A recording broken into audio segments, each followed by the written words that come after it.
क्या देश को पेपर लीक से आजादी मिलने वाली है? क्या संसद से पास होने वाला नया कानून उन करोड़ों छात्रों का भरोसा लौटा पाएगा जिनके सपने बार बार लीक हुए प्रश्न पत्रों के साथ टूटते रहे हैं?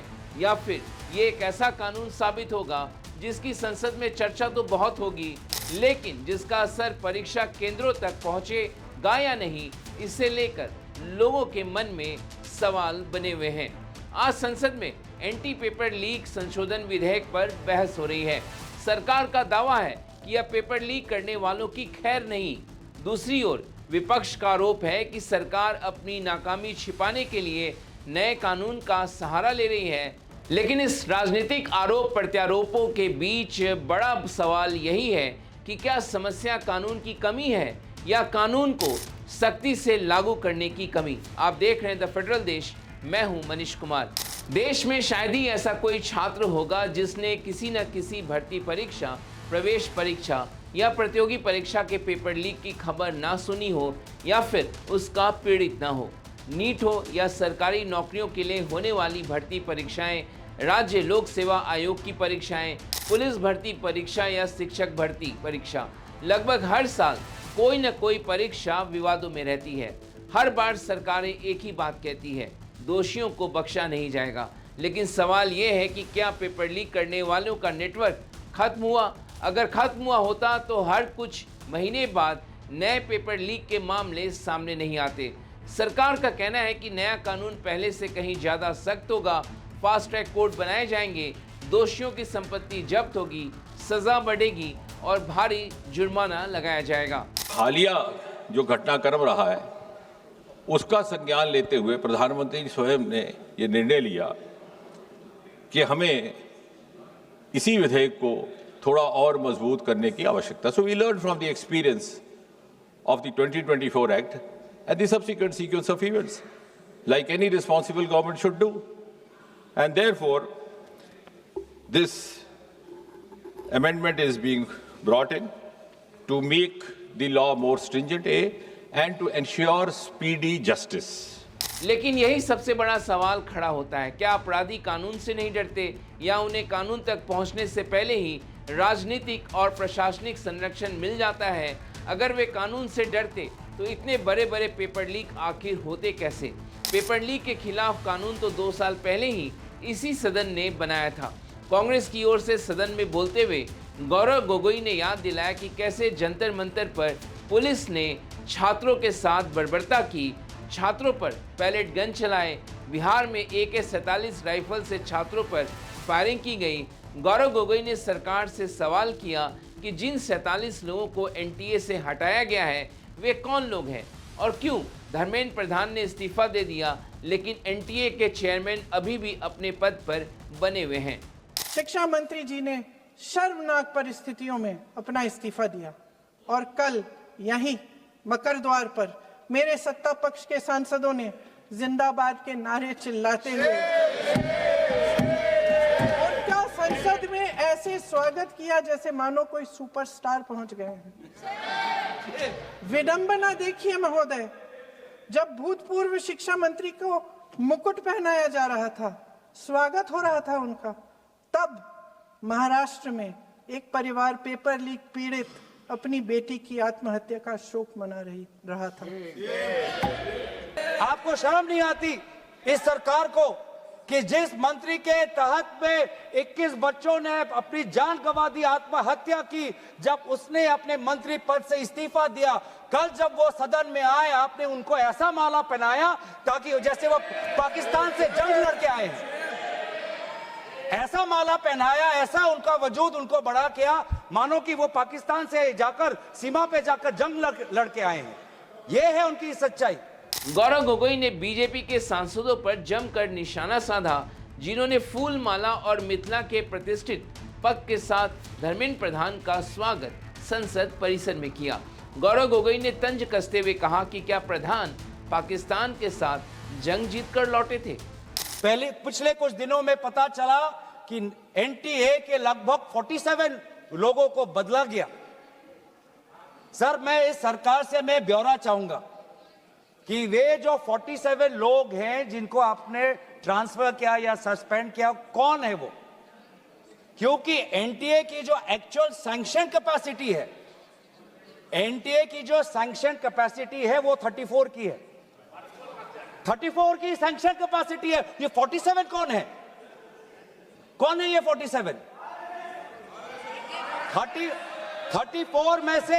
34 में से तो शायद 10-11 वैकेंसियां हैं, 24 ही है जहां पर लोग बैठे हुए हैं। तो ये जो 47 जो सैंक्शन, ये कौन है? जो आउटसोर्स करके अपने लोगों को लाया एनटीए में, वो लोग हैं क्या? उसका ब्यौरा मिलना चाहिए। हम जानना चाहते हैं, आपने एनटीए के डीजी को बदला और एनटीए के चेयरमैन को रखा, ऐसा क्यों? ऐसा क्यों? आपको एनटीए के डीजी पर विश्वास नहीं, आपने मान लिया कि शिक्षा मंत्री धर्मेंद्र प्रधान जी का इस्तीफा होना चाहिए, आपने ये भी मान लिया, तो आपको एनटीए के चेयरमैन पे इतना विश्वास क्यों? ये हम जानना चाहते हैं।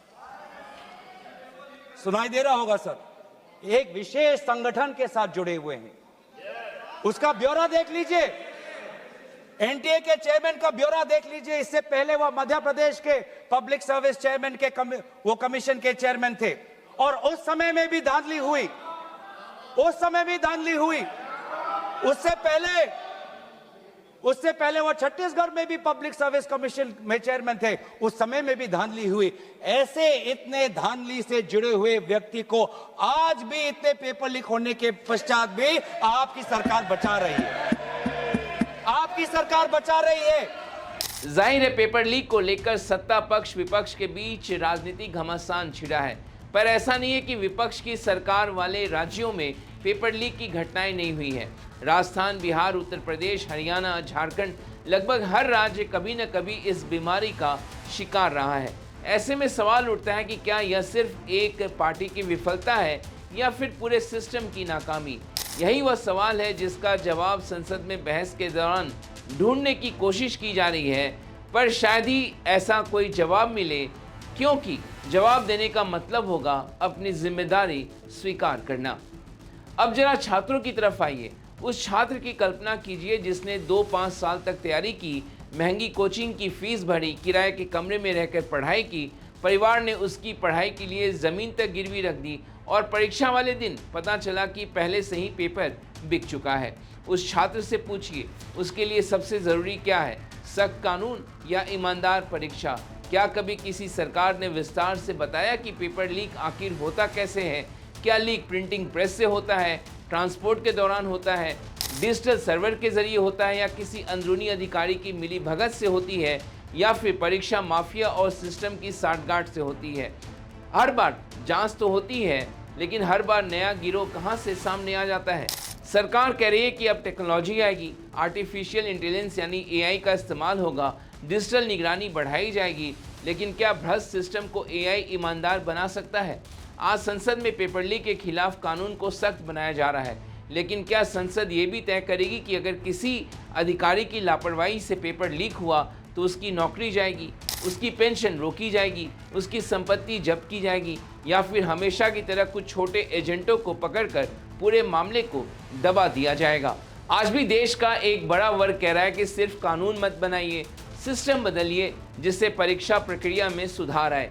जवाबदेही तय कीजिए, समयबद्ध जांच सुनिश्चित कीजिए और दोषियों को मिलने वाले राजनीतिक संरक्षण को पूरी तरीके से खत्म करिए। एक और बड़ा सवाल, अगर नया कानून इतना ही मजबूत है तो क्या सरकार यह भरोसा देने को तैयार है कि अब देश में एक भी पेपर लीक नहीं होगा, और अगर फिर से हुआ तो उसकी जिम्मेदारी कौन लेगा? कानून बनाना संसद में आसान है, लेकिन भरोसा बनाना मुश्किल, और छात्रों का भरोसा एक बार टूट जाए तो उसे सिर्फ कानून बनाकर वापस नहीं लाया जा सकता है।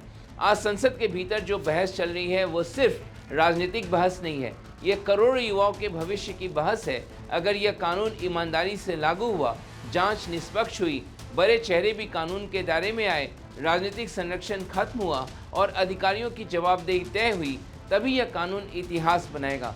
वरना यह भी उन सैकड़ों कानूनों की सूची में शामिल हो जाएगा जो कागजों पर बेहद सख्त थे, लेकिन ज़मीन पर बेअसर साबित हुए।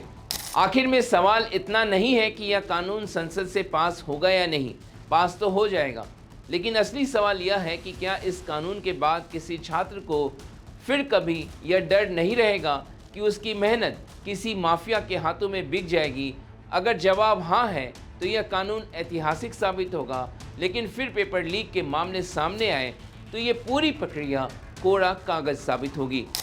तो आज आपको हमारे ये वीडियो कैसा लगा कमेंट बॉक्स में जाकर ज़रूर कमेंट करिए, और द फेडरल देश के यूट्यूब चैनल को आपने सब्सक्राइब नहीं किया तो उसे ज़रूर सब्सक्राइब करें। आज इस वीडियो को देखने के लिए आपका बहुत बहुत शुक्रिया, धन्यवाद।